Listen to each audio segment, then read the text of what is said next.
ahead he is by 50 pins. Is it 6 in a row? No problem. It's flirting from the back to the front now. It's getting in the frontal lobe there. Right flush in the 1-3 and the 6 just clipped the 10 going around. You see that? I mean, Gino is humming that thing too, Michael. He doesn't like to throw real hard. He'd rather just stroke. That's how he figures. He had trouble with his knee last week and he had to throw hard.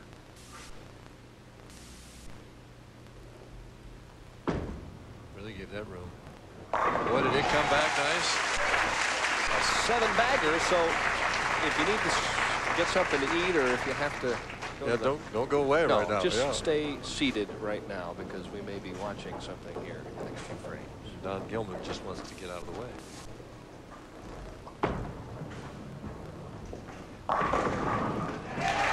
Soft tap of the 10. So a strike for Gilman. This game kind of reminds me of my first game ever in match play in 1967 in San Jose. I bowled Jim St. John when he started with the first 11 at me.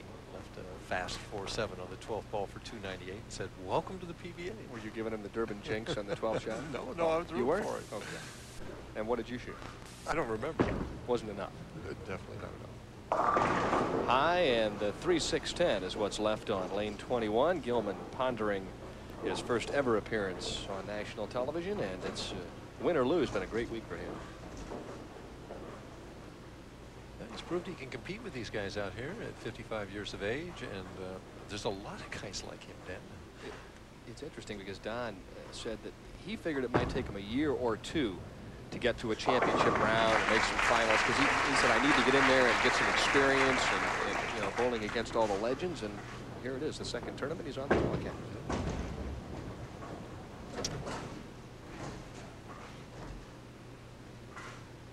Going for number 8.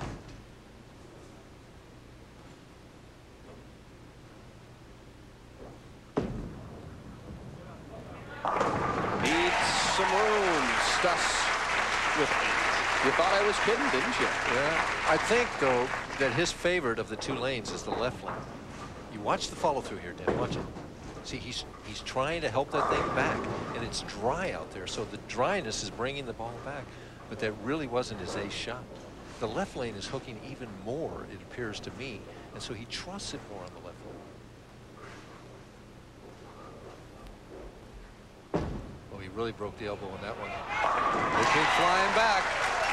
Stus with the first 9. 5 300 games in the championship round in PBA history, none by a senior.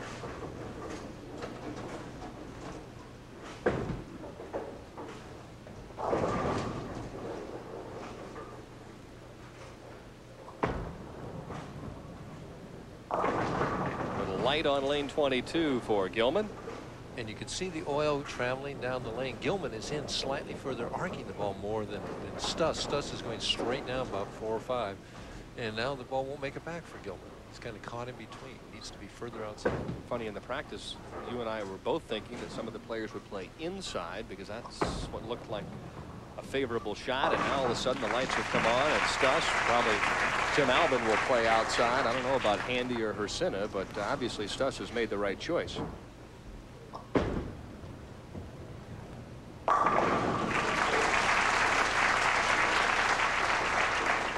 First strike in the 10th. Well, is Gene Stus, obviously he realizes he has won this game, Michael. What else is going through his mind right now? Is he thinking about the 10,000 for 300? He's thinking more about the 300 itself. I had the first 9 one time in my career on television, you know, and all you're really thinking about when you get up in that 10th frame is making a quality shot. A few years ago, we almost had our first ever 300 game on ESPN. Remember? Cheektowaga lanes, or Cheektowaga, New York, I should say. Throughway lanes where Mark Roth started with the first 11. Left the 10 pin. That's right. And then we had Jim Harvey a few years ago in Tucson, who had the first 11 and left the 1-2-4, I believe. So, well, we're going to find out shortly.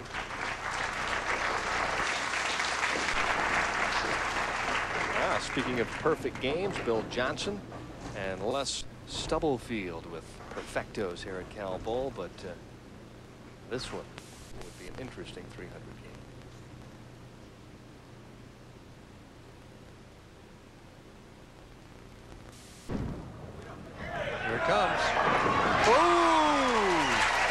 He keeps hitting that light hit and just blowing him out of it. The angle of the ball coming in from that outside angle is just destroying the 5-pin.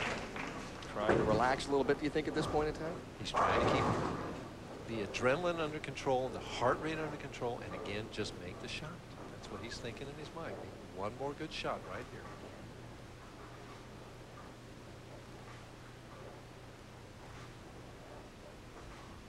Didn't waste any time, gave it more room, and it's 11 in a row for Gene Stus. One more, and he jumps into the PBA record book. And that was his best shot of the game so far, especially on that right lane. He trusted that one all the way out there. But did you notice how the crowd really comes alive after he gets that 11th strike? See that trust right out there?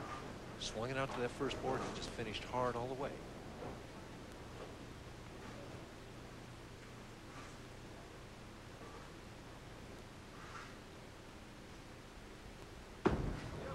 Crowd rooting it on, got it inside! 300 for Gene Stus!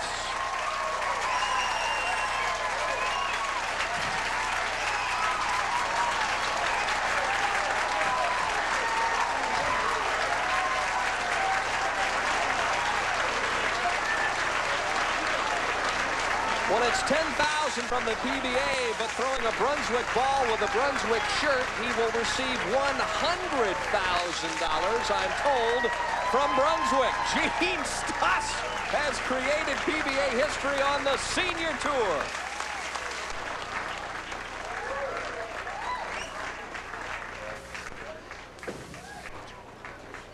And here's the replay.